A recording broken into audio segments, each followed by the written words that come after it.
Have you ever experienced something so chilling that it stays with you long after the moment has passed? Imagine living in a house filled with memories, your children's laughter echoing through the halls, your partner's gentle presence beside you. Now, imagine hearing footsteps overhead every night, when you know for certain that the attic is empty. In this tale, we dive into the life of a woman who has called this old house home for decades. As shadows deepen and the clock strikes midnight, she confronts a mystery that challenges her sense of reality. Is it a figment of her imagination, or is something or someone lurking just beyond sight? Join me as we explore this spine-tingling story, uncovering the secrets of a seemingly empty attic and the footsteps that echo in the night. Could it be a loved one watching over, or is it something more sinister? Let me tell you, there are some things in life you can't quite explain, no matter how many years you've got behind you. This old house has been with me since I was barely old enough to be called a wife, and now it's mine alone. 60 years of marriage, 2 grown sons, and 1 long, restful widowhood have brought me to this quiet spot on the edge of town. But in all that time, in all the weather and seasons I've seen pass through these walls, I've never heard a thing like I hear now. It started on a Wednesday, just as I was settling in bed with a hot water bottle and my book. The house was warm and quiet, as it should be, and I thought nothing of the occasional creak of the old floors or the ticking of the grandfather clock in the hall.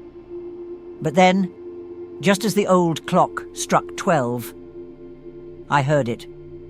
A footfall, clear as day, coming from above as though someone had stepped directly over my head in the attic. Now, I'm a woman with both feet planted firmly on this earth. I've raised children, stood at the side of a man in sickness and health, and said goodbye to more folks than I care to count. I'm not given to fits or fancies, no matter how strange the circumstances. But that night, I found myself sitting up in bed, straining to hear another sound, my heart thudding away, not quite ready to believe it. But the footsteps came again, one after another, slow and measured, a tread that seemed out of place and out of time in this house I know so well. After a few moments, they stopped as abruptly as they'd started. Nothing but silence remained, but that quiet was heavier than any sound. My skin prickled, and I remember thinking, if this house has ghosts, they've been awfully quiet until now. The next morning, I convinced myself I'd imagined it, or that it must have been a critter up there, though I know the sound of squirrel feet well enough, and what I heard wasn't any scratching or skittering. This was someone walking, plain and simple, but I didn't want to give in to my own imagination. So I carried on, went through my day as usual, even as a strange feeling settled in my bones. Some whisper that wouldn't quite leave me alone. Then the next night came, and like clockwork, just at midnight, the footsteps returned. Only this time they were slower, more deliberate, as if whoever or whatever was up there was waiting for something. I lay perfectly still, my breath shallow, and waited for it to pass. But I'll tell you something I learned in all those long nights. Waiting in silence does little to calm the mind when something unknown lurks in your own home. The nights stretched on like that, each one a little more unnerving than the last. Each time I tried to rationalize it, my mind looped back around with a simple fact. The attic was supposed to be empty. By the end of the first week, I was so on edge that I finally went up there during the day to take a look. I don't go up to the attic much since Arthur passed. It's drafty and smells of dust and mothballs, and there's little up there now but old memories and the clutter of a life well lived. Boxes of Christmas decorations, Arthur's golf clubs, a few mementos from our sons' childhoods. But there was nothing amiss. nothing to explain the strange sounds that haunted me each night. That night, the footsteps came again. Only this time, they stopped directly over the ceiling in my bedroom. I don't know if you've ever lain in bed while something you can't see seems to peer down at you, but it's a feeling I wouldn't wish on my worst enemy. I could hardly breathe, every nerve in me taut as wire, waiting for the next step, the next creak, the next undeniable proof that I wasn't alone. And then I don't know what possessed me, but I called out. I hadn't planned to. I was too frightened even to consider it, but out of my mouth came the words, "Who's there?" My voice sounded feeble, and I regretted it the instant it left my lips. But there was no answer. Nothing but the oppressive silence of an old house that seemed to hold its breath. Over the days that followed, I tried to find an answer. I told my eldest son about it, hoping he'd come to stay a night or two and help me get to the bottom of it. But he brushed it off with a good-natured laugh, patting my hand and saying I'd spent too many hours with my mystery novels. "There's nothing up there, Ma," he said. "You're just spooking yourself." I wanted to believe him. Goodness knows, I wanted to put it all down to a trick of the mind. But that night, the footsteps returned, and this time they sounded closer than ever. I took a deep breath, forced myself out of bed, and grabbed the flashlight from my nightstand. The floor felt cold beneath my feet as I made my way up the narrow stairs that led to the attic. I don't know what I expected to find, but each step felt heavier, the quiet thicker. The attic door loomed ahead, and when I opened it, a wave of stale, musty air greeted me. I held the flashlight out, its beam cutting through the gloom as I scanned the room. Nothing. Just boxes, shadows, and the quiet weight of my memories. But then, as I turned to go back down, the hair on the back of my neck prickled. I swear it felt like something brushed past me, cold as winter's breath. From that night on, I felt a presence in this house. Not malevolent, mind you, but not entirely benign either. Some nights, I think it might be Arthur, still watching over the place, keeping an eye on me as he always did. Other nights, I feel less certain, as though I've tapped into some deeper, darker vein of this old house that's waited all these years to make itself known. You'd think I'd move, find a new place to spend my days, somewhere with less mystery in its walls. But somehow, I can't bring myself to leave. This house has been mine through all my days and nights, and it holds too many memories for me to give it up to some other family. I've come to accept the footsteps as part of its history, a mystery I'll never quite unravel. In a strange way, they're almost comforting now, a reminder that even in an empty house, I'm never truly alone. As the weeks turned into months, I settled into a routine that involved the nightly footfalls. It became a strange comfort, this reminder of the life that once filled these walls with laughter and love.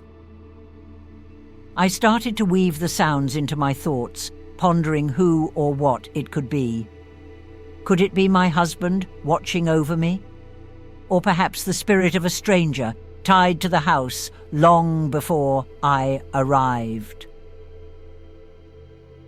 The weather began to shift as autumn descended upon the town, bringing with it a chill that seeped through the windows and creaked in the floorboards.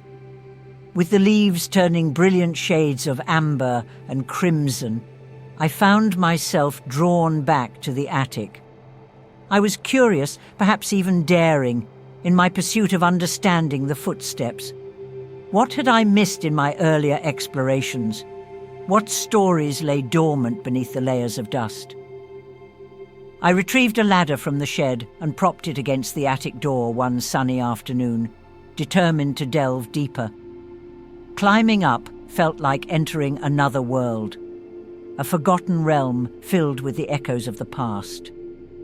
The air was thick with memories, and I felt an odd mixture of excitement and trepidation as I entered.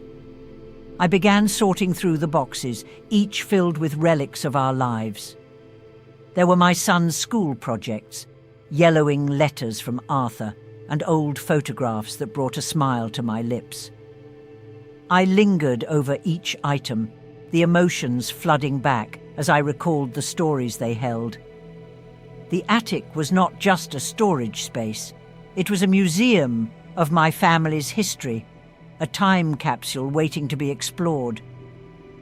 But as I sorted through the mementos, I noticed something peculiar. A box tucked away in the corner caught my eye. It was smaller than the others, covered in a thick layer of dust that suggested it hadn't been opened in years. I dragged it into the light, my heart racing with anticipation. What secrets lay within? As I pried it open, I discovered a collection of old journals, their covers worn and faded. My fingers trembled as I turned the pages, reading snippets of Arthur's thoughts and reflections. His handwriting was elegant, each stroke revealing his love for our family and his dreams for our future. But interspersed among the entries were strange notations about shadows and whispers, things he had observed in the house that he never mentioned to me. He had written about the sound of footsteps in the attic, too, long before my own experiences began. A chill crept up my spine as I read his words. Had he felt the same presence? Was he aware of something beyond our understanding? The thought that he had shared this experience sent a wave of emotion crashing over me. I felt connected to him in a way I hadn't in years, as though he were reaching across time to share his thoughts and fears. That evening, I sat in my living room, the journal resting on my lap, as I tried to digest what I had read. The footsteps returned as they always did, but this time they felt different. Instead of fear, I felt a sense of companionship. Arthur was with me, perhaps even guiding me to this discovery. The nights passed, and I began to speak to the presence. "If you're there, Arthur," I whispered into the darkness, "I know you're watching. I feel you." The footsteps seemed to respond, echoing softly above me, and I couldn't help but smile. I realized I was no longer afraid. This was not something to fear, but rather to embrace, a connection to the past that I had long thought lost. As the days turned into weeks, the autumn air grew crisp, and the holidays approached. I began to decorate the house with our old decorations, pulling out the boxes I had found in the attic.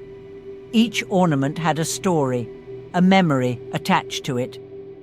I hung them proudly on the tree, feeling Arthur's presence all around me, the ghost of our shared history. And then, on Christmas Eve, as I settled down for the night with a cup of tea and the glow of the tree lights twinkling softly in the background, the footsteps returned. But this time, they were different. They moved in a joyful rhythm, almost as if they were celebrating with me. I couldn't help but laugh, feeling the warmth of love envelop me. In that moment, I understood that I had not just been haunted. I had been embraced by the very essence of my life. The house, with all its creaks and shadows, was not just a home. It was a living testament to the love I had shared with Arthur and the family we had built together. The footsteps were not a source of fear, but a gentle reminder that love, in all its forms, never truly leaves us. So now, each night as I lay my head down, I listen for the footsteps in the attic, knowing that I am not alone. They are a part of me, just as I am a part of this house, this life, and all the memories we hold dear. Thank you for joining me on this chilling journey through the haunting mystery of the footsteps in the attic. As we close the chapter on this tale, we're left to ponder: what secrets do our homes hold, and how well do we truly know the spaces we inhabit? Whether it's the echoes of the past or something more inexplicable, the stories that unfold in our lives can be both beautiful and unsettling. I invite you to share your thoughts. Have you ever experienced something similar? Perhaps you've heard strange sounds in the night or felt a presence when you thought you were alone. If you enjoyed this story and want to hear more tales of the mysterious and the macabre, don't forget to like, subscribe, and ring the notification bell so you won't miss out on our next adventure. We're just getting started. Each story we share offers a glimpse into the unknown, peeling back the layers of the ordinary to reveal the extraordinary lurking just beneath the surface of our everyday lives. Every day, we delve into the eerie and the unsettling, bringing you narratives that chill the spine and provoke thought. From haunted houses and ghostly apparitions to inexplicable phenomena that defy rational explanation, our stories promise to entertain and provoke deep reflection on the unseen forces that surround us. Each tale is crafted to evoke not only fear, but also a sense of wonder about the mysteries of existence. What lies beyond the veil of the visible?